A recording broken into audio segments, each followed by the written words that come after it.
welcome here to the home of youngest Smiling Sun champion. Of course, the happy birthday, happy wedding anniversary, celebrating the Smiling Sun champion, as you know, Ferrari's biggest fan. And here is our exclusive reaction to the round 11, of course, from the 1st of July that happened at the Austrian Grand Prix at the Red Bull Ring. And what a race that was. So obviously, unlike with the sprint, which was a little bit anti-climax, this was a really climaxing race, especially, at the beginning of the race. It kind of settled into it, and then the ending was absolutely marvelous. And what a pity that we didn't put that kind of a cherry on the cake, on that birthday, happy wedding anniversary cake, with the Ferrari victory, because I believe that it was definitely possible. So over here in this exclusive, and now it is already traditional race reaction, we will tell you everything about exactly what happened and why we could have won the race. Oh yay! So, you guys, we will take a look. We will tell you exactly why I believe that Ferrari had a marvelous chance, and maybe, if we have gotten the qualifying right and the start right, we could have been celebrating even the Ferraris 1-2. This could have been a turning point in the championship, I believe, because Red Bull was finally hunted on their home track.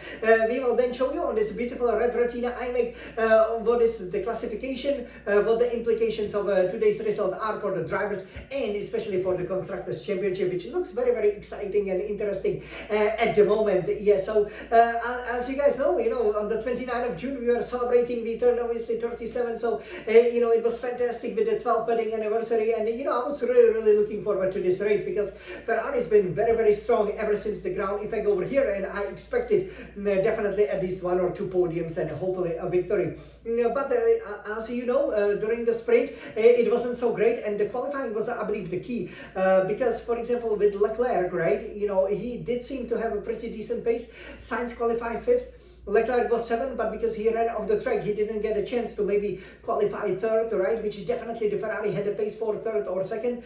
Instead, it was basically Verstappen, then with Norris and Piastri, who for car limits was sent back into 8th. So basically, we started 4th behind Russell, who eventually, as you probably already know, won this exciting race. And then we were sandwiched between obviously then Hamilton, and Leclerc was then 6th.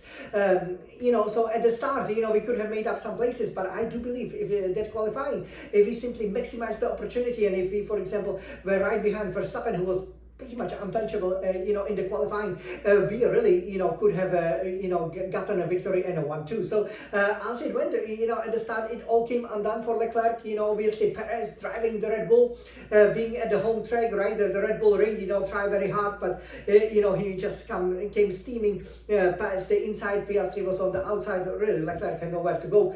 There was a touch, but both the other cars, they were okay. Leclerc had to change the wing, and then we really had to hope for a safety car, right? In order to make up, about the half a minute that we lost. But there was no safety car, so that was pretty much game over for Leclerc, especially with the 3-stop and choosing the hard tire, which I believe didn't really have the pace, and then switching to medium again, and doing maybe too many stops. At the one moment it looked like we were getting into the points, but obviously we just made too many stops, and in the end we were lucky to be on the lead lap, which it was really disappointing.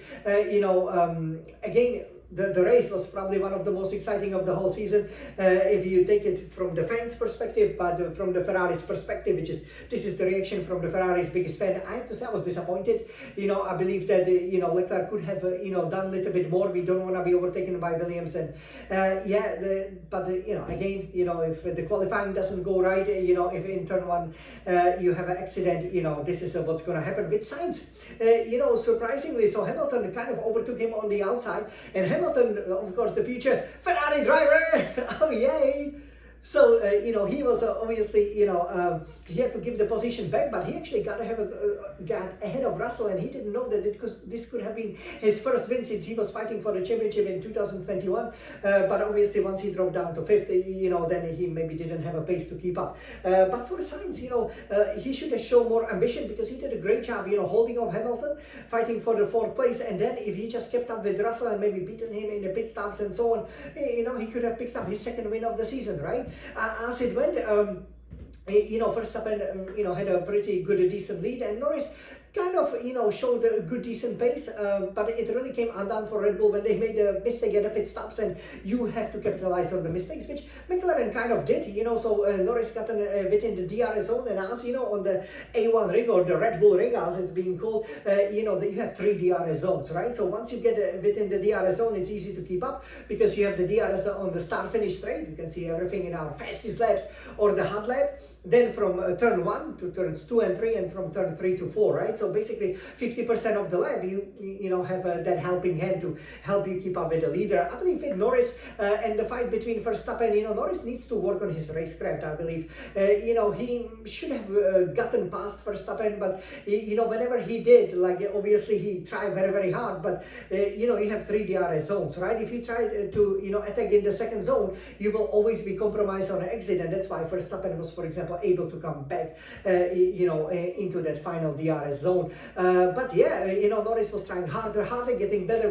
It was actually very, very exciting, and then the inevitable happened, right? So Norris overtook Verstappen, and it was a really good clean move, the kind of his move when he just dived down the inside and he made the corner. Verstappen had to go outside, didn't give a place back. Again, bad sportsmanship.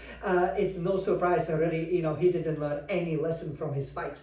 And then just the following lap, obviously Norris tried very hard, went to the other side. Verstappen said, well, I didn't move under the braking, but we racing drivers, we do know that of course there is a king, but you move the wheel slightly, right? Because you want to compromise the exit and the entry to the corner of your opponent. That's exactly what he did. Bang, they banged with the rear wheels, and immediately they got a puncture.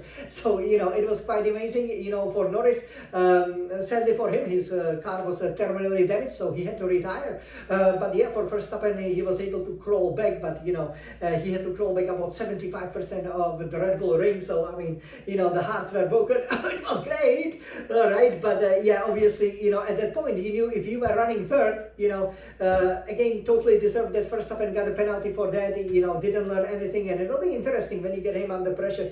It's a really very challenging driver to race against because he doesn't play fair and doesn't admit it. So what a disappointing, very poor sportsmanship by him. But he took out basically his closest title rival now, so he just extended his lead. So again, it still plays to his benefit. With regards then to Sainz, he was just 2 seconds behind Russell, who then inherited the lead. Where was Sainz then, right? So what a pity. Ferrari could have won. Then Sainz obviously got overtaken by Piastri, and that's pretty much how it finished. So I was disappointing. We gotta get better qualifying pace, and we gotta change the pecking order. I mean, we cannot be fighting with McLarens and Mercedes, because this could have been an amazing 1-2 for Ferrari. So you guys, let's now take a look at the classification and what it all means. So yeah, the cherry on that happy birthday cake, I was hoping that they was gonna make it, but you can see Russell obviously winning over here, just from 1.8 seconds, 1.9 from Piastri, then Sainz was there. So 5 drivers could have really won the race, right? If the stars align different way. Then we had Hamilton, Verstappen still able to come back in the 5th, and then you had Haas, very, very strong. Mick Schumacher should definitely be there. What can we do about that, right? So yeah. That's how it is. So let's take a look at the Drivers' Championship. So in the Drivers' Championship, this collision is surprisingly then extended Verstappen's lead. He's leading with 237 points. Norris 156, Leclerc 150. So 87 points behind. Sainz has 135. Again, if Leclerc wanna be a champion, gotta start getting the pole positions and race victories. Otherwise we will be off.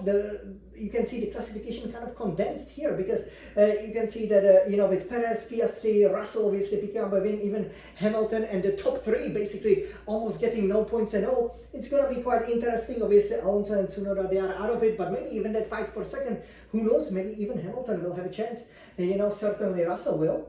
Now here for the Constructors' Championship, so this is looking actually pretty good. Red Bull has 355 points, but they are clearly struggling, and that is very important. We have 291, so obviously we are 64 points behind, but we gotta be watching that. McLaren with 268, Mercedes-Benz 196, obviously Aston Martin with 58 has trouble of its own, but we gotta get on the top of the pace problems, because once we got a pace, we are still very, very close to Red Bull, and I believe the Constructors is possible. But it won't be possible with the results like today. that is clear. So again, you know, for me, and I believe for most of the Ferrari fans, this is a disappointing result. You know, the Austrian GP, obviously closest to the place where I was born, and on a happy birthday, you know, especially the sprint taking place, you know, on the 29th of June. I was really hoping to celebrate some Ferrari victory. It wasn't to be, you know, and we really have to, you know, think about our overall pace. But yeah, overall, this was an exciting race. You know, Formula One is, you know, super exciting. I hope that you guys enjoyed, and yeah, you know, I cannot wait for July. There are 3 more races starting with next week. We are going to go back to the home of the Formula One racing, to the Silverstone. That's gonna be so exciting, right? So you guys, we will see you there. For now, I will still go and celebrate the happy birthday, happy wedding anniversary. I'll still enjoy the cherry on the cake. We will see you in a week's time, where I'm sure Ferrari will be very, very strong and show everybody who's the boss. So Forza Ferrari, let's go you guys. Happy birthday, I'm the Smiling Sun Champion and all the Ferraris fans. Let's go in July and in summer 2024. Let's grab lead of that Formula One World Championship as we finally wanna win.